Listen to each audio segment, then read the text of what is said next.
What's it? Oh, he's been here all morning. He knows us. Yeah, go for it, Eric. Want to turn that on? Cool. Thank you, Chair, and members of the committee.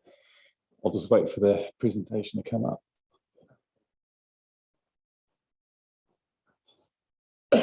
Okay, today's workshop is on our CCTV strategy, and it's an update on the various moving parts that we're working on.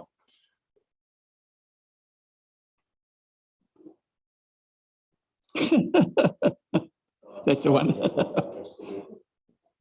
Whoa. Okay, so there's a brief agenda. And okay. So I guess the question is, why do we create a strategy? So there's been some, I guess, comments regarding how the camera system performs and the reporting on it. There were some cost queries, and there's sort of competing demands on the system. So we engaged Safer Cities to do a report on our system.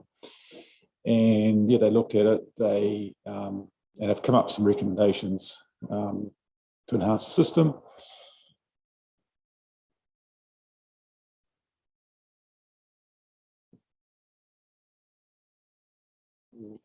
Button doesn't work. Next slide, please. Okay. Yeah, so the key stakeholders, obviously police and ComSafe, there's council staff, and there's also a strong community interest in crime prevention in particular. Next slide, please. So one of the recommendations is, I guess there's various parts to our system. So a key part of our system, going back to when it was implemented, was I guess traffic management of our key intersections, and also management of the high level bridge and enforcement of over dimension and overweight vehicles going over it. So it's still a very strong part of the system. But what's happening in the community now wants to, I guess, put a more stronger focus on security, I guess, of the two towns or villages, which it's the same hardware, but it's just a different approach to how we manage the CCTV. So one of the things they've come up with is that we link in with the police system. So we have automatic non-plate recognition, which, so if a stolen car, for example, passes under a camera approaching a town, then the police get automatic alert, and they can then seek to enforce that issue. Yeah, and then there was a desire for more cameras, in particular in Kiki, and yeah, and like I said before, provide a wider view of vehicles. And that wider view of vehicles, if you start doing it, I guess fully, it involves quite a few cameras, because in basically every approach road into all our towns, you'd want to monitor. So it becomes quite a comprehensive network or system. Next slide, please. So the current budget we have is in the transportation program, that's subsidised budget, and we've got some funding from the community board for the Kiki work, and there's some projects listed just below that we would seek to install these cameras as a project cost. Yeah, and then next slide, please. And in the recent liaison meeting, there was a desire to see a further expansion of the network. And we're still waiting to hear back on the police in terms of exactly where they see the best place for the cameras. Next slide, please. There's a similar issue for, I guess, antisocial behaviour in some of our parks facilities. So there's an opportunity there to place cameras to monitor that. And next slide, please. And then all this costs money. So and I guess the good news is that the platform that we're running these cameras on is a really sophisticated system that can easily link into the police system. I mean, it already does. So we can easily bolt on virtually an unlimited amount of cameras onto the system. So the only thing that we need to think about in terms of funding is the actual, the cameras, the poles, the power connection, the data connection, installation costs for the actual cameras.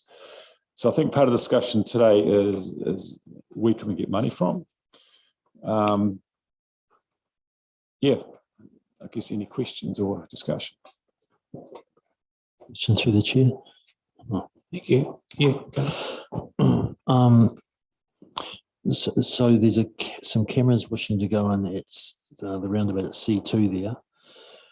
It'd be worth putting on the table to ask our good friends at doing that subdivision of 3Ms whether they'd like to contribute towards that. Or seriously, like as a marketing thing for them, that I've got cameras there, sort of say for local community and that sort of thing.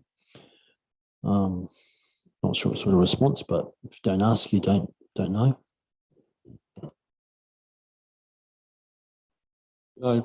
Through you, Yes. Madam Chair. Yeah. Mr. Chair, did I read that they're thinking in that, is it the C3 development, that they're already looking to install cameras in there for their own purpose, and that there's an opportunity that those cameras could get vested to council when they've finished their work? The contract is in the C3. Do you mean that the roundabout cameras or some other cameras? Some security-based cameras to protect the contractor's work that's going on in that development. They're currently installing, because apparently there's, you get people building houses and there's a lot of theft that goes on. So they're installing cameras to actually, for the security of that. And once the subdivision has actually been completed, then the chance that those cameras could be vested to council. I guess that's an option, but those cameras are unlikely to be where we want them, because they're likely to, I think, to face the building construction areas. Like as Mike said, we're planning to install a camera. It was mainly for surveillance for the two walking and cycling underpasses at the roundabout of the north-south Clifton Road.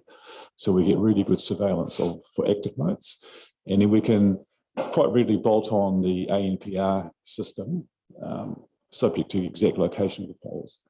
But I think that the temporary cameras that the builders will have probably won't suit our long-term needs. Yeah, Liz. Sorry, and then Claire. Thank you, Eric, for coming here today. So you made reference to the liaison group. So this liaison group has been meeting, I've been chairing it, and it came out that Waipa-wide, there was a lot of concern around the work that we were doing with installing CCTV cameras. And I was getting emails left, right and centre. And so the police, we brought everybody together, community boards, police, staff, to really thrash out what the issues were and what the concerns were. Where we've got to now, I think, is we've got to a pretty good place where both Cambridge and Te Awamutu interested parties have kind of agreed on where we need to go. So I don't think we need to reinvent the wheel, but where cameras need to go, because I think that has really been discussed. But those meetings are still very heated, because the criticism we're under is that we're not going fast enough. We've got vandalism in our parks and our cemeteries. We've got theft in our shops. We've got boy races. We've got lots of issues. And this isn't new, but it has certainly been on the increase. So I think we're still under quite a bit of criticism for not moving fast enough in this space. A lot of the cameras we've got don't read number plates. And that's the one big issue the police want to rectify as quickly as possible. I love the idea about bringing these number plate recognition cameras from out in the rural areas, so that as cars are coming into town, they can alarms will go off that we've got, you know, we've got undesirables coming into our town. That's what we're hoping that's what we achieved.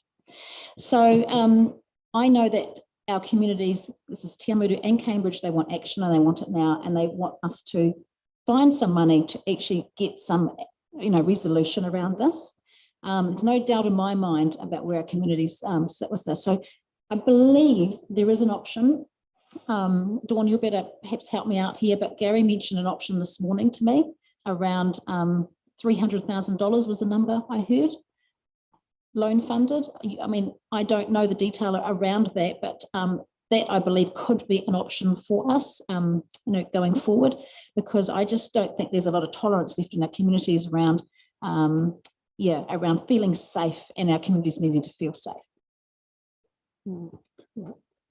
Certainly, what we were hoping today is to get that clarity of direction, so that if there is support for us to progress this faster than had previously been indicated in terms of the budget and the LTP, that we could bring a report back to you next month, get that funding approval, we'll get that funding approved so that we can, move faster with respect to, as you say, moving forward with this direction. Yeah, I think. Last thing, I mean, we're building these great and spending a lot of money on these skate parks. Yeah, I mean, they're often a big target. And of course, we've seen the evidence this morning around our public toilets and things like that. So I just don't know how we can protect without bringing this kind of system into play. And the sooner the better, in my view. Yeah. Claire, then Lou. Yeah, so I'm just wanting to take a step back a bit, because that isn't in the presentation that we've been given to read, in preparation for this. We weren't given a figure of the amount that you're looking for. Is it 300,000? I mean, what was in the report was under 100,000, which we already budgeted. So it'd be helpful to understand the quantum of funding you're looking for. And while I appreciate that it is really important to feel safe, and that we are experiencing, a lot of crime and disruptive behaviour in that, but CCTV isn't necessarily going to solve all of those. Like, are we going to say, that's the automatic plate number recognition is going to be the biggie for police, but it's probably not going to solve the vandalism and, so, I mean, I don't disagree with you at all, and it's good to understand the messaging that we're hearing from the community as well, because I don't hear that. So while I would like to see us doing stuff to keep us, elevating that sense of safety in the community, we need to have a bit more information, I think. And if that's the steer you're looking from us today, I think we should have been given a bit more information in the workshop material beforehand. I do feel a bit frustrated with the CCTV project all the way along, because there was a lot of good work done early on, and it's never delivered on what we wanted. Those cameras have never worked like we wanted. There's always been a problem also with getting feeding the data through to the police and all that kind of thing. That hasn't been easy either. So what assurance have we got that putting even more money into it is actually going to address those concerns? And we've got to understand, CCTV is not going to solve everything. So what are the things we are trying to solve with it? Lou. Yeah, thank you, through the chair. I've actually sat in that operations room, and I've actually seen the problems we have with links. And the police, I tried to identify one car that went round the roundabout, and we couldn't. It was that difficult. But what Ryan and all the police said to us is that with their new system now, if we get number plate identification, they can actually pick up these people in transit, and they're coming through the Harper or coming into Te Awamutu or leaving in Kiki. So they have actually stopped 2 ram raids that they've actually identified now, that the people were cruising around town looking within Te Awamutu, that they were able to identify it was a stolen car, and 2 police cars made their presence felt, and the people ran, and they were actually arrested back in Melville for stealing the car. So that was a positive. The big thing is too, there's a lot of the retailers out there are concerned, and they're concerned because a lot of their cameras that they have got fitted do not link into the system adequately. So this is a key issue that we've got. You've got to have a system that coordinates and cooperates in it. So what we're saying here is that certainly the ANPR cameras are vital, but I do think that there's a very good place for the community, the retailers, to be encouraged to actually provide some funds because it's their security. And it's particularly in the main street and all of those operational areas. And perhaps we approach them through the Chamber of Commerce or whatever and request that they actually take a proportion of this charge because it's their buildings and their businesses that are going to be impacted. I've got two here. I've got Andrew, please, and then Thanks, Graham. Roger. Yeah, look, Claire, I certainly take your point that the cameras are not a silver bullet. There is no silver bullet for vandalism and ram raids and antisocial behaviour in general, I guess. But it would be really interesting to have a gauge on, and you know, how we go. Dawn, can you wave a magic wand? I'd like to know how much vandalism we're going to reduce by. I mean, there clearly would be some. And I do feel it's worth, I'd like to see a report with some kind of assessment around that and you know, an idea of the investment would need to make a practical difference, you know, a really, you know, a real difference. Get some numbers. And Lou, yeah, look, I think Chamber of Commerce is definitely an avenue to pursue. Retailers will stand to gain to some extent, I guess. Anyway, so Eric's got it wanting to talk. I think the other part says so the camera surveillance systems is one part of the solution. The other part is the follow-up and enforcement. So you would need buy-in from the police or some other community like ComSafe patrolling group for the second part. And I think that's critical. Roger? Yeah, thank you. Turn your mic on. You, Mr. Chair. Thank you. Yeah, I think ram raids are a part of the problem, but the problem is much larger than that. And in fact, it's a social problem that we've got. And I think we as a council do have a responsibility to address those social problems, particularly in places like the skate parks, which we've just invested in, but they're becoming quite a hub for antisocial activity, which is a bit of a shame. And I'll take Claire's point that there's nothing in here that actually indicated that there was a request for increased money.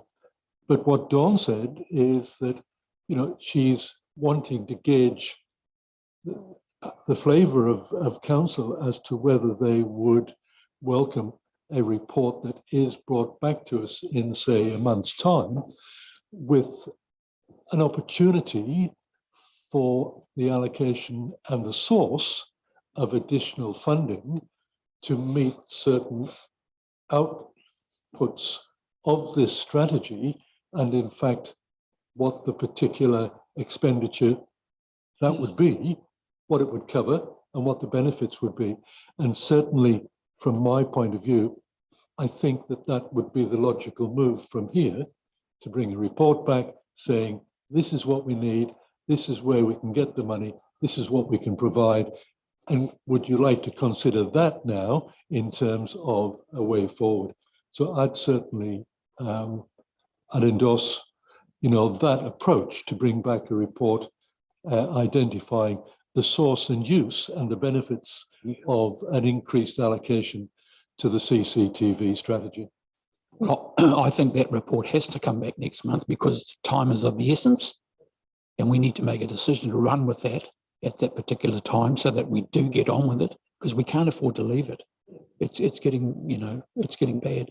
Yeah, thank you, Claire. Yeah, I certainly agree with that approach. I think it would be great. I'd like to see the those national crime prevention funds applied to, because I do feel that it's not just a Waipa problem. So if we could get some outside money, I'd be in support of that, but otherwise appreciate we probably have to come up with some finance ourselves. Taking what Andrew was saying about, you know, an assessment of the benefits of improving the CCTV, like I reckon you could probably work out the cost of a ram raid, and you could say, like, if 2 have been prevented already, you know, you could say that, you know, like if you prevented 1 a month in Cambridge and Tiamuru, that in itself would be amazing. But also, if we don't do something, those retailers will close. And what would be the impact of them closing? You know, and you lose that critical mass, and then other retailers will close as well. You know, like it is a spiral thing. You know, so you know, it would be good to see some figures around that too that would justify it. And Eric, can I pick up on what Deputy Mayor said, talking to Gary? If this can be loan funded, there'll be a whole lot of time saving by not going to all these places for $2.50 and $5. So if we can get that clarified through a loan fund and get that resolution at my meeting next month, it'll be done and dusted. Now, I'm sure that the Cambridge Community Board and Community Community Board can put in some dollars, and there's crime prevention funding, but they all take time. And I don't know, we need to condense it so that we get some action fairly quickly. That would be my feeling. Yeah. How do the others feel? Yeah. Mike? Yeah. Yeah, thank you through the chair. Just a couple of comments. I guess I hear what you're saying, Claire, about, you know, cameras are not the be all and end all, but it is something that council can control, and council control of a lot of what the public do. They're far more control than what the government has when you walk out your gates. Yeah, and part of what our job is, increasingly it is becoming, and I know Jim made a comment, we shouldn't really have to be in this area, but we simply are, of people feeling safe in their local communities. I mean, we don't control the police, the national campaigns and all that sort of thing. That's the government's role. So as an example, the CPA, the Cambridge Principals Association, wrote a letter to staff a while back through the skate park in Cambridge, and some behaviour there that was spilling out into town, but spilling out into schools, and just the whole consequence. So you talk about cost. It's not just financial costs, there's a whole lot of other costs here. And it's not just ram raids. In response, we got back, and it was a fair response. There is no money, you know, and it was difficult to take. The police were CC'd into that, and for to understand, they're very disappointed with that response. So right across the board, lots of stakeholders would be very keen on investing in a fundamental right of being safe. Yeah, so yeah, that's what I'm going to say there. I mean, when I was kids walking to my school, I say reading, writing, and maths is not the be all and end all. You feeling safe when you walk through those gates, that's my primary job. And increasingly, that is becoming a role that this Waipa District Council has to actually step up. Do you feel you got some direction, Eric? Yeah, that's like, yeah, I do. So the one thing, so I think we've talked the ANPR, which is public roads. Yeah. And we've got a good grasp of that. The parks facilities, that, yes, so I guess the content we're talking about, like a rough order cost per camera site or install is around $20,000. So the numbers can crank up really quickly. Yeah. So do we target, I guess, which part? Liz? Hey, so I guess we've been under quite a bit of criticism, you know, with what we have done to date. And I think the liaison group that we've got created has some really good merit in retaining and working with. So I think what I'd like to see is for these questions to go to that group, and for us to come to a conclusion within that, you know, with all the stakeholders that have sort of collaborated already. I think we've got to ourselves to a really good place where we can come up with some really good recommendations to come back to this council. So I was just going to suggest that as a way forward. Really want to make this collaborative and bring the community with us on this one, because cool. It's just so important. Yeah, too right. Mike, sorry. Microsphere's clear. Yeah, Sorry. just on that, I just don't want us to forget that I think we should be at the next board meetings for the community boards of going back to them to see if they're willing to take up in a timely fashion about beautifying these toilet blocks and those sorts of things, because when you beautify an area, you often get less vandalism, and that is a cheap way, rather than a $20,000 camera around these toilet areas, of if the community boards are willing to pick that up and it would be timely for the next meeting, it would just need to go on the agendas. Because if they came back, it would help Eric possibly, or the liaison group or whatever, make some decisions around funding, which is limited. Community boards are well represented in the liaison group. Good, thank you. Clear. Yeah, so I was going to say that suggestion to get that feedback from the liaison group, if they could rank their suggestions, that would make our decision making a lot easier. Yeah, and what I appreciate about vandalism and beautifying that, I don't know if it impacts people's feeling of safety. I mean, it's obviously annoying, but I would imagine it's more like the crime, and I was going to suggest those skate parks if they are the centre of antisocial behaviour. Yeah, I'd just love to get that ranking done of the options that the stakeholder group thinks. I actually am totally in support of your earlier statement that really at the moment it's not getting any funding. I think we ought to look and investigate that 300,000 and borrow, that if we can get that, what the terms are. Because without that, all this is aspirational. Yeah. We haven't got it in the LTP. We haven't got anything set aside. So we do need to consider that. And I think, Eric, as far as this committee is concerned, if we can get that fund, then we can look positively at the next steps. But until then, I can't see us moving further. Okay, Bruce. Thank you, Eric. Knowing Ryan Fleming and the police and my involvement with ComSafe, I find it very disappointing that the police, although they want all this to happen, I know it's extremely beneficial, the dollars don't come. And that's disappointing for me, that to keep everyone safe, it could happen national-wide, 100,000, say, per community, whatever. And it's cheap, but they just don't contribute, but they want this. Roger. Yes, thank you, Mr. Chair, through you. I'd just like to endorse your comments that you made about the urgency of action on this. I think we've got to move quickly.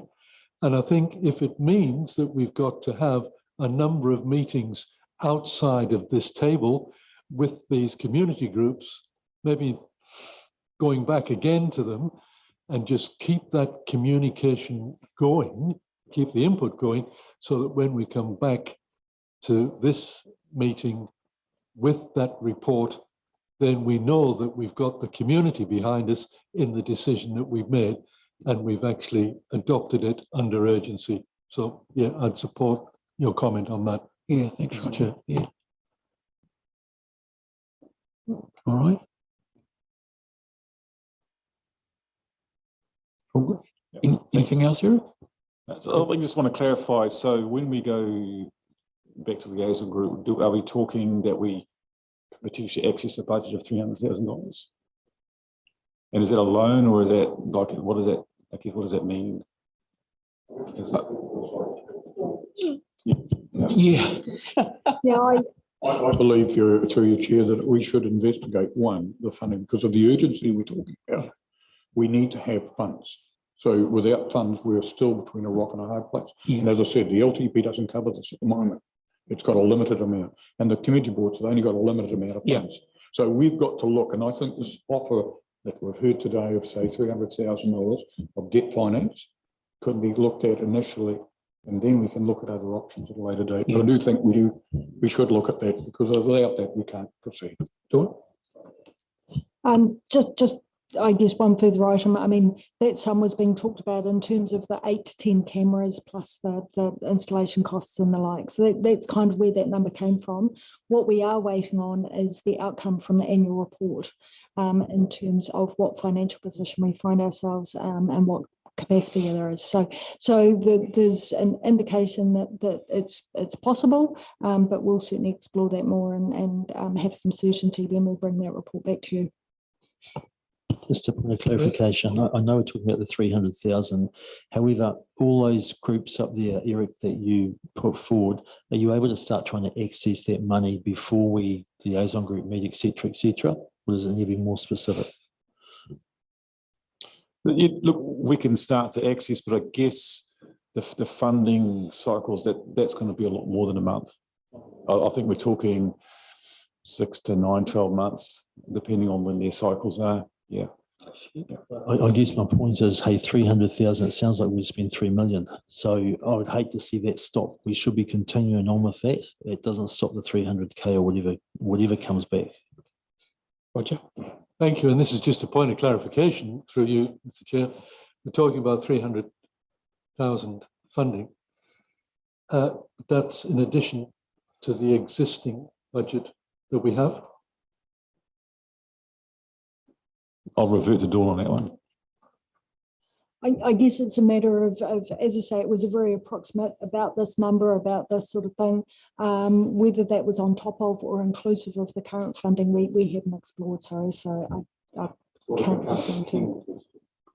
It does. It does. The man who holds the checkbook here.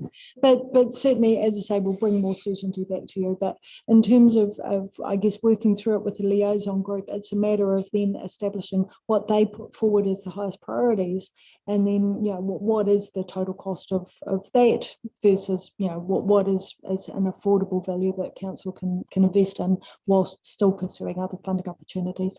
Just noting, though, that Three Waters Better Off funding, the tranche 2, that's post the 1st of July 2024, so sometime on that one. I wouldn't like to see the affordable part inhibit the quality of what we're going to be putting up. I'd rather pay another couple of bucks and make sure that what we get is what is suffice all the way around. Then we don't have to go back and revisit it. The first up one is always cheaper when it's done better. That's only my philosophy as a businessman. Graham, yeah, I Bruce. endorse that. I think since we've been talking about this, we've put a lot of money into it with poor quality cameras. Yeah. Now we're going back to what we should have had at the beginning.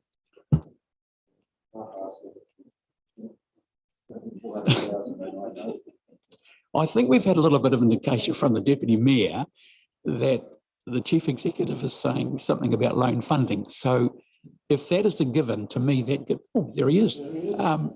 Sorry, Gary. No, carry on, carry on. I didn't even see him. Oh, hell.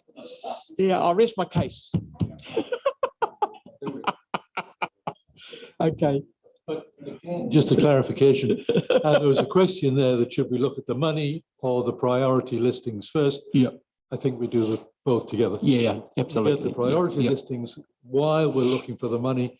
And then when we got the money, we'll say, well, we've got that prior. Now we can say we can do that. And unfortunately, that's got to wait until a later stage. But do both concurrently so that we're gathering the information on which to make an informed decision. Yeah. And Liz, I'm sure that your group would not want to hinder the progress that we're looking to make. They'd be right on board, would they not? Oh, look, absolutely. The sooner the better. Yeah, cool. There's no question around that. Okay. And I guess just this last couple of weeks, we've just seen to both towns, just craziness is still there, you know, this is an ongoing thing. I guess, don't underestimate the value the liaison group holds in this space, because they have spent a lot of them have been involved with this project right from day dot for a number of years. I'm talking about Chris Smith, for example, here in Te Awamutu. And Kelly from the Chamber of Commerce in Cambridge, been really involved, and we just need to keep that group going and make sure we really value their input.